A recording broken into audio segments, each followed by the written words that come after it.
I will resist you with my last ounce of strength. Strength is irrelevant. Resistance is futile. Your culture will adapt to service ours. Impossible. My culture is based on freedom and self-determination. Freedom is irrelevant. Self-determination is irrelevant. You must comply.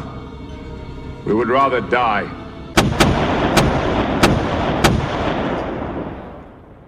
So by now it's clear that the resistance movement is a thing.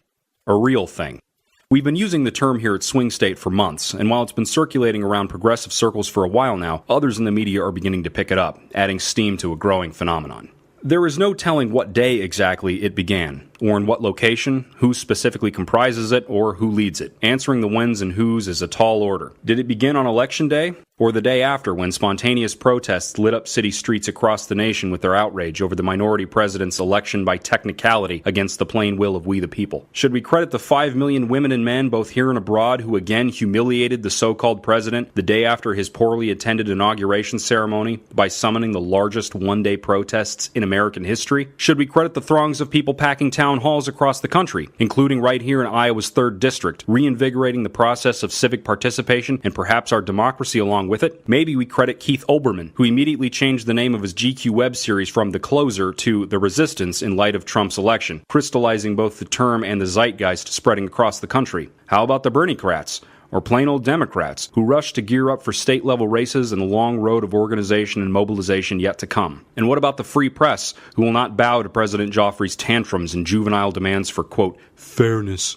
You know, the investigative juggernauts like the New York Times who will actually call a lie, and on the front page. You could go on passing out credit for hours. It kind of reminds me of the joke dreamt up for internet trolls and hecklers of the Women's March. What do you call a billion snowflakes?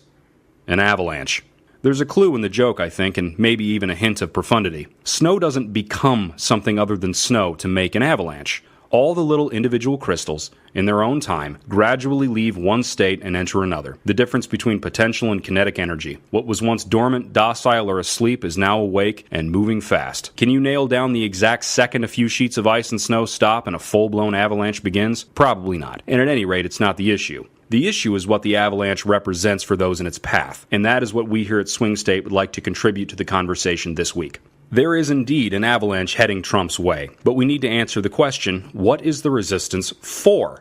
What is this all about? It's not a historical question. For myself, the answer is very simple, but I imagine there will be disagreement. I'll take my shot at persuading the unpersuaded. I believe the resistance is defined by one major concern: the removal of Donald J. Trump from the office of presidency by any and all legal/electoral means possible, as soon as possible. And, in the meantime, the resistance seeks to obstruct, delay, and disrupt Trump and his cronies' more sinister ambitions. Since we're playing defense, we are squarely in a take-what-we-can-get position. It doesn't matter to me if he resigns, he's impeached, run out of town on a rail, or struck by a bolt of lightning. The main objective of this movement is the removal of Trump and Trumpists, authentic ones or the craven political species, from power. Now, thoughtful people may say that an agenda based solely on what you're opposed to is built on sand, and any achievements you're likely to have are in danger of unraveling when the ethical abomination that brought about your movement in the first place disappears. They're right, in a sense. Resistance movements do have expiration dates, not unlike resistance movements to military occupation, like the various cells active in European countries during World War II. Those finding themselves in a state of resistance do not necessarily know the day or the hour when they can return to a sense of normalcy, or even if they ever will. But despite that, there remains a clear, identifiable goal around which participants coalesce, even if they differ on a number of other issues: the removal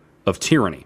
The French resistance did not have its mind on Reconstruction or the Nuremberg trials in the summer of 1940. Then the resistance was inspired by what Jean Cassot referred to as refus absurde, absurd refusal, the refusal to accept that the Reich would win, and if it did, it would be better to resist. Things happen in order. Once the main objective is achieved, it goes beyond mere resistance into something else. Having said all this, we acknowledge that the resistance has and will continue to take on several shapes and appear in many unexpected places before the goal is reached, be it a few months or a few election cycles. Yesterday it was a march for women's rights. Tomorrow it will be a march for scientific understanding over superstition and wish-thinking. It's rowdy town hall meetings and celebrity stunts and billboards. It's arguments on Twitter and Facebook and real journalists going to work. You will see it in local and national races and all over TV and radio. One day, hopefully soon, the resistance movement will no longer be enough.